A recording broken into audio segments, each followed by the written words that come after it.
What is the role of the product owner? So if you recall that one of the things that we talked about here really has to do with whether you work in a traditional or versus an agile organization. Now, in reality, a lot of organizations that try to go agile can't go fully agile because of the fact that they're typically way too large and they typically don't have the culture or the skill set to do pure agile. But the type of organization where you would find a product owner wouldn't be Peterson and Baker itself, right? We typically wouldn't have product owners, right? A single product owner, right? Our product owner responsibility would typically be split between Mindy, who's the VP of Global Applications. Let me zoom in a little bit there for you. In a traditional organization, right, the product owner role isn't just one person. In a traditional organization, the product ownership is split between Mindy and Olo in that example, right? We have somebody from the business side who owns the product, and we have somebody from the IT side. Mindy might push this down to Peter and say, Peter, you're the product owner, all right? I have way too many other things to deal with. I can't be making decisions around what the product looks like. Then Peter would become the product owner, and Peter and Olo would work together to make decisions about what our IP management product looks like, right? So that's what product owners look like in a traditional large organization. Most medium to large size organizations, you're going to have product ownership that is basically split between multiple people. Now, imagine though we had another company way out over here, right? We had another software company, which is a much smaller, much more lean, and all they do is they build software. They don't build consumer products. They don't do anything else. Software is their bread and butter, right? That is what they make. That is their core business of software, right? So in a company like this is where you are much, much more likely to see the role of a product owner or a product manager, right? Because in this type of an organization, there is one person that you can take all of those decisions that need to be made about what your system, what features and functions your system should have. You can take all of those and you can concentrate them into one role, right? In most traditional organizations, you can't do that, right? Product ownership in most traditional organizations is split between the business and the IT side. But in a software company, the business is IT, right? If that makes sense? There is no business side and IT side in a company like Microsoft, right? Technically speaking, there is, but they're in the business of IT. So you can merge those two roles into one role, and that one person would now make all of the major decisions around what is going to get built into that product.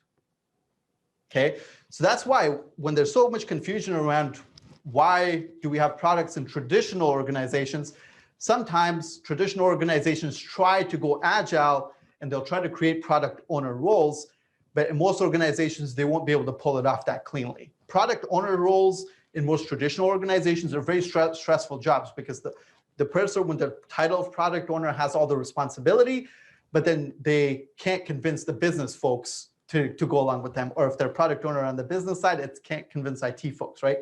When you're not in a traditional organization, when you're in a software company, your product owner or your product manager is that one person. So you don't have to convince anybody else. You are the person that says, build this feature in. And you make that decision by looking at what your customers and your competitors are doing, right? You don't make that decision by having a set of stakeholders and having sessions, right? They operate completely differently. Software companies operate completely differently than most traditional organizations, okay? So hopefully that brings home the fact that this factor here will decide whether you are a product owner, a product manager, a contributor to that organization, to that role or not. Now, you'll see that even in software companies, you might have a product owner or manager, but still have business analysts that do a lot of the detailed work, right? The product owner or manager just typically makes a lot of the high-level decisions around what to build. They still a lot of times will need regular analysts, right? Systems analysts, sometimes even business analysts, but usually systems analysts they're going to need to actually do the detailed specification work, even inside of software companies, right? As they grow larger and larger. In smaller software companies, the product owner is the business analyst, right? In larger software companies, the product owner has to have a bunch of other analysts, just like in a traditional organization, right? They would be the lead. They would be the lead, but then they would need a whole team of analysts to do a lot of the details. So our product owner role here would basically, if I was to kind of zoom in, our product owner and manager role doesn't really have much of a place inside of our traditional organization. And if it does, it is really kind of shared. So in software company, the product manager owner is there, but if we are putting that person inside of our traditional organization, right, we would go around to here, and I would basically stretch that product owner role at a high level, right? I would say that this product owner is basically not Huyen, I would say it's Olo, somewhere between Olo and Mindy, or Mindy may ask Peter to take on that role, right? Depending on your organization. So it can be very high up, or it can be very low down. I've seen vice presidents who are product managers. I've seen directors who are product managers. I've seen managers, actual department managers who are also product owners and managers, right? So where it fits into the organization really depends on a case-by-case basis. We have a couple of questions here. Emmanuel, hi Mal, thank you. Yep, you're very welcome. The question is, how do you make a point or show proof to convince management or board for any analyst required as must? Oh, yeah, so we talked a little bit about that earlier, but I'll explain that to you. Is the product owner not the product manager in traditional organizations? Yeah, the terms product owner and product manager can get used interchangeably within the organizations. They may say, okay, this person's the product owner because they decide what features get built in, but this person is the product manager because they actually have to implement. They may split the roles in that way. In most organizations, there's no real clear-cut. In most traditional organizations, there's no clear-cut distinction between the two. If we go to a software organization, right, they may split those roles a little bit more cleanly, right? So they may say, okay, the product owner is going to be the person who decides what gets built, but the product manager is going to be our vice president of technology delivery. So this would be the manager, this would be the product owner. Or if you have a very technical person making business decisions, they would have both of those roles combined into one, right? That's one. To answer your second question, Emmanuel, I think we would have how you convince management to that a certain skill set is required. I would say by being a very good negotiator. So that's a skill set that it's very difficult to teach, because if I've done the business case, as we said earlier, if I've done the business case for this earlier on, in my business case, I've already listed out the number of analysts I think I'm going to need, because there's a cost to that, right? So I've already put that in my business case. If they have disagreed with that, maybe they made me take it out of the business case because they say we don't have that. Then I know how to execute the project, okay? But trying to convince Peter, if it's already in the business case, I really don't need to make much of a case for it, right? Because we have already agreed that we need 2 or 3 business analysts in the business case. Now, if we're mid-project, and the business case hasn't budgeted for 4 analysts and I need 4 analysts, then that becomes a very difficult conversation that I have to have with the management to say, look, we either need to cut scope, or we need to hire more people, or we need to just give us way more time, right?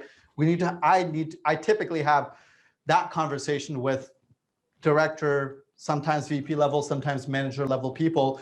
I have to have that conversation to make sure that we're resourced well enough to deliver, right? Because if not, then I'm falling behind on my deadlines. I'm not able to hit my deadlines and the whole project goes down. So it becomes a bit of a political issue in some organizations that don't budget very well for their resources. We have a question from Cornell who asks, is the product owner not the product manager? Yeah, I think we took care of that one. In my organization, the BA is doing the role of the product manager. That's right. So if that's happening inside your, I think, is it Enos? If that's happening inside your organization, then typically what that means is that you're probably in a bit of a smaller organization, and you may be in the software industry if that's the case, possibly. Okay, what skills business analysts required to become a product owner? So again, if you want to become a product owner, what you should really be doing is looking at software companies, right? Because that's where most product owners exists as a single role.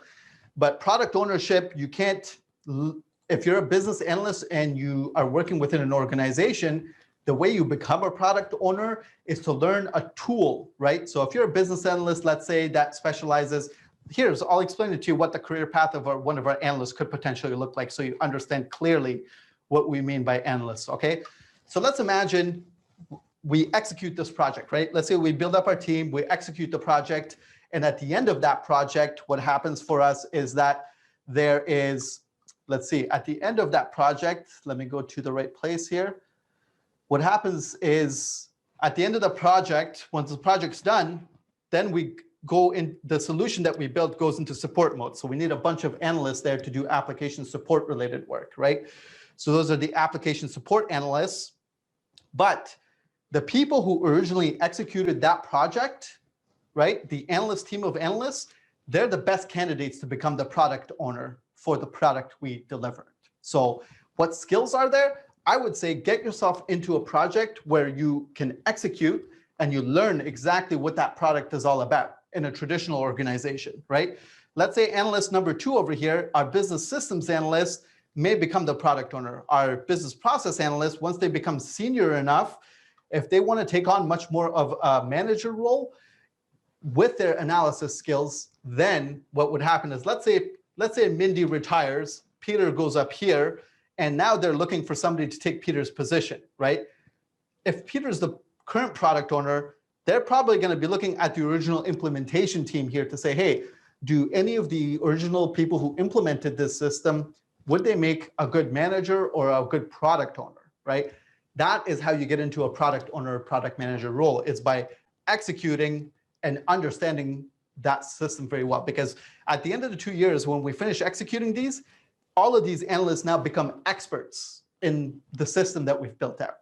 Those people are the ones that are the best candidates. So if I was to recommend anything, I would say, get yourself onto a project where you can execute, learn the product really well, and then request to say, hey, look, I'd like to get into a little bit more of a management role. And I have the analysis background. I think I could make a good product owner for this product. That's the best way to do it.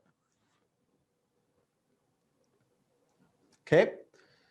Excellent. All right, so we've gone through, let's do a time check, 11:53. So we got another 5 to 7 minutes left here, 5 to 10 minutes.